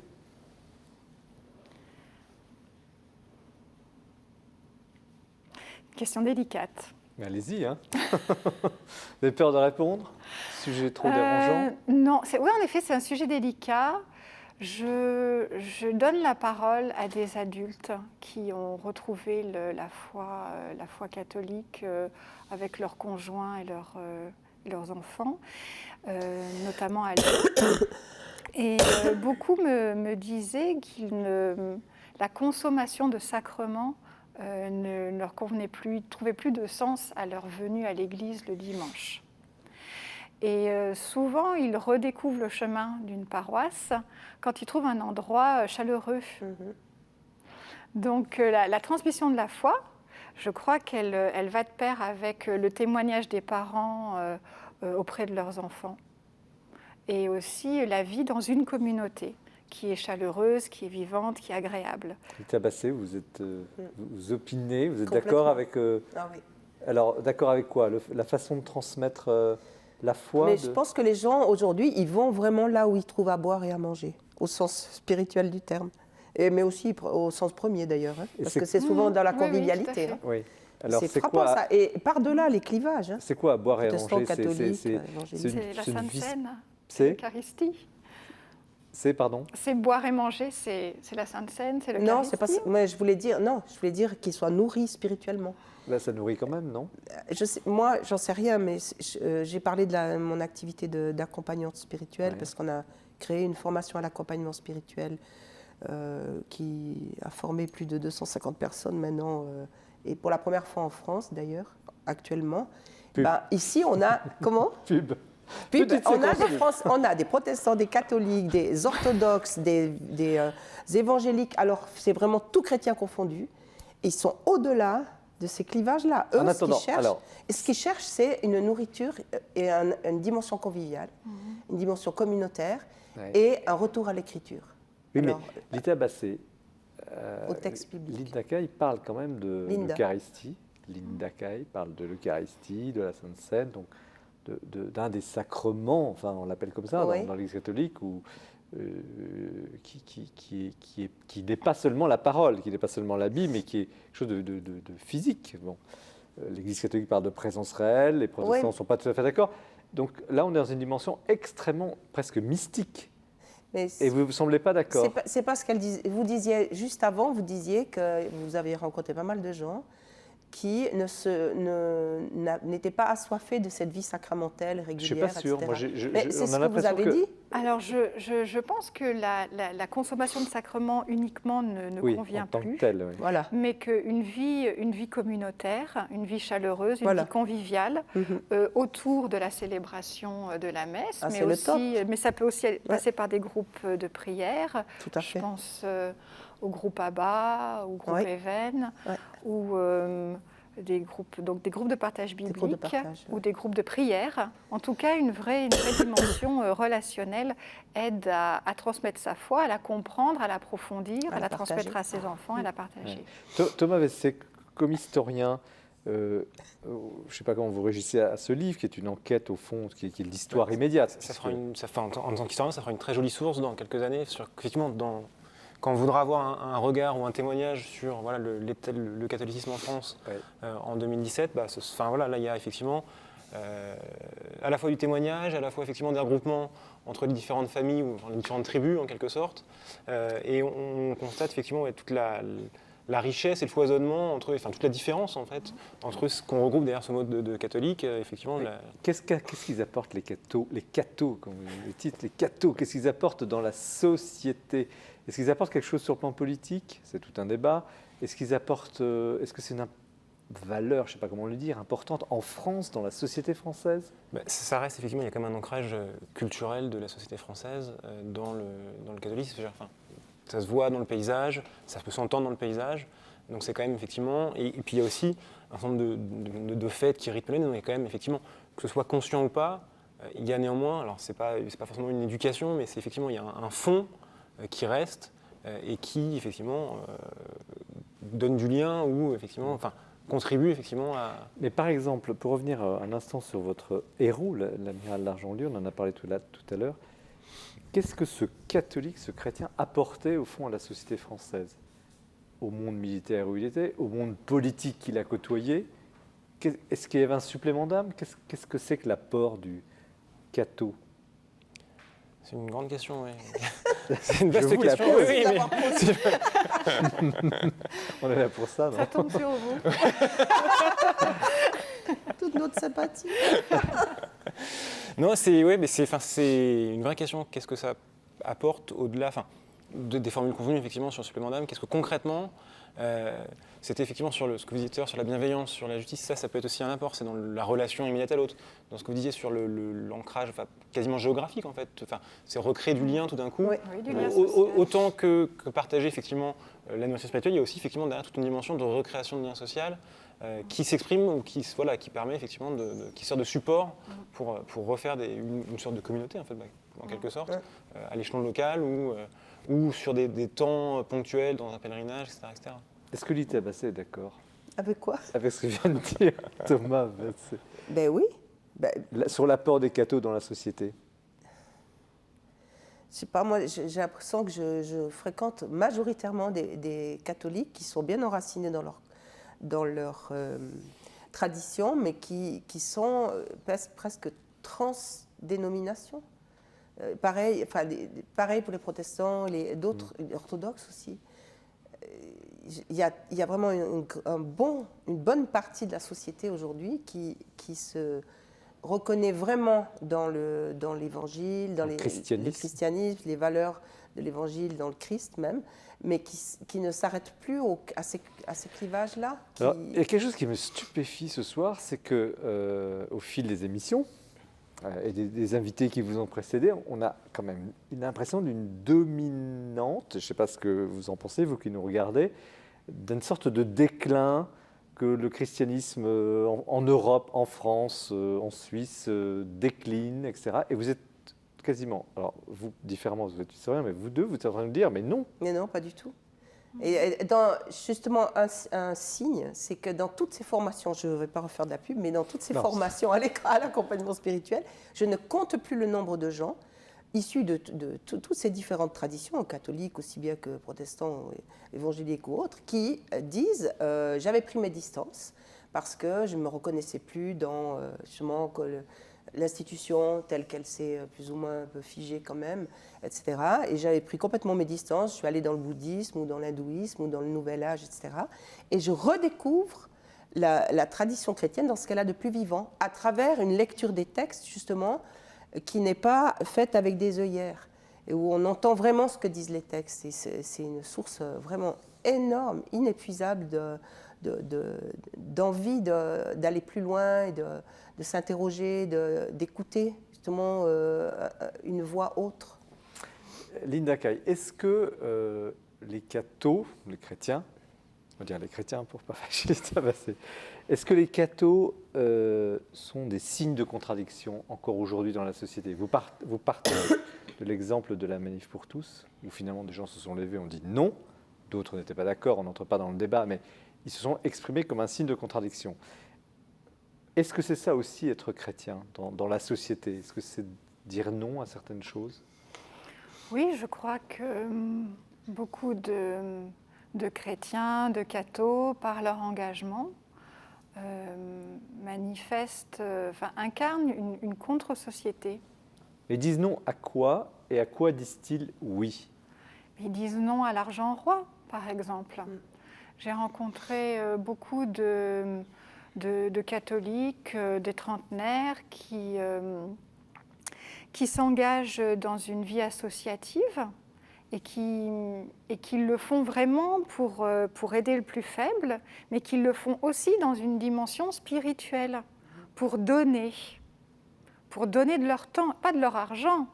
Donner de leur temps, c'est encore plus précieux aujourd'hui. Pourquoi? Parce qu'ils vivent surexploités dans des entreprises et ils vivent leur engagement associatif comme une expérience spirituelle.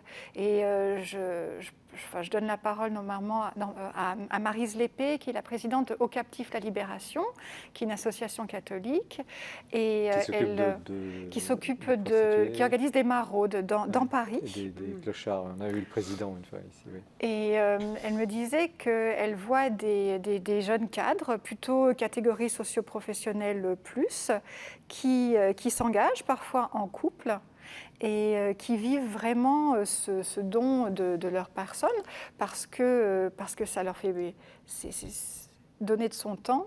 Aujourd'hui, donne un sens à leur existence. Dites, est-ce que les chrétiens sont des moralisants qui, parfois aussi, sur les questions éthiques, disent non? Ça dépend quel chrétien on fréquente. Non, mais est-ce que ça fait partie de leur, entre guillemets, vocation? C'est un grand mot, mais... Mais non, moi c'est pas parce qu'on a une position éthique telle et telle qu'on a besoin d'être moralisant avec ça. On peut très bien dire, moi, je défends le mariage pour les personnes de même sexe, c'est ma position pour telle et telle raison, et je ne fais pas la morale à ceux qui ne le défendent pas, et vice-versa. On peut très bien, d'ailleurs, je pense que tout l'Évangile nous pousse à ça, à parler en jeu et dire qu'est-ce qui fait que moi, mon engagement, dans quoi il s'enracine, et je peux en parler, je peux dire pourquoi j'entends ceci et cela dans les textes et dans ma relation au souffle saint et à Jésus, enfin peu importe comment on l'exprime, mais sans pour autant traîner dans la boue celui qui n'a pas la même position ou lui faire la leçon. Thomas Vessé, est-ce que c'est la fin de l'intransigeance chrétienne? Vous avez parlé tout à l'heure. Au début du siècle, effectivement, oui, du tradition, XXe siècle. Elle existe toujours, cette tradition. Alors, je ne sais pas numériquement ce qu'elle représente encore aujourd'hui, mais c'est toujours une tradition qui existe, qui d'ailleurs devait être un des fers de lance de la Manif pour tous, cette tradition intransigeante du catholicisme français. Et non, je pense que c'est génétique, ça appartient effectivement à la manière dont on reçoit le message chrétien, et donc qui fait qu'effectivement, voilà, il y a plusieurs familles, et donc c'est une famille qui effectivement qui a un long cours, qui a une longue histoire et qui continue et qui a priori plutôt dynamique, alors c'est pas un phénomène de masse, Non, c'est mais, ça, c'est mais, une mais, minorité. mais qui reste une minorité Ouais. importante et qui, voilà, qui revendique et qui continue à aller de l'avant. Mais qui n'est pas forcément ouverte trop au dialogue. Ah non, oui, non, c'est Et, pas... et c'est ça qui me frappe, c'est que quand même, en tout cas pour la masse des catholiques que moi je rencontre, je trouve souvent une très grande ouverture au dialogue. En tout cas, on a vécu ce soir un très beau dialogue, je l'espère, entre vous, entre nous, avec vous qui nous regardez, qui nous écoutez, mais qui nous regardez. J'espère que vous aurez du plaisir à lire, à parcourir ces livres. Donc, L'Amiral d'Argentlieu, écrit par Thomas Vessey, chez Belin, le moine soldat du gaullisme. La source que je cherche, chez Albin Michel, de Lita Basset. Et puis, Les cathos, enquête au cœur de la première religion de France, chez Talandier, par Linda Caille. 3 livres passionnants. Vous retrouvez cette émission quand vous le voulez, et surtout parlez-en autour de vous, regardez-la à nouveau, même des petits morceaux, sur les différents sites de KTO, du Jour du Seigneur et de la Procure. Merci encore de votre attention, de votre fidélité. Nous nous retrouvons dans un mois. À bientôt.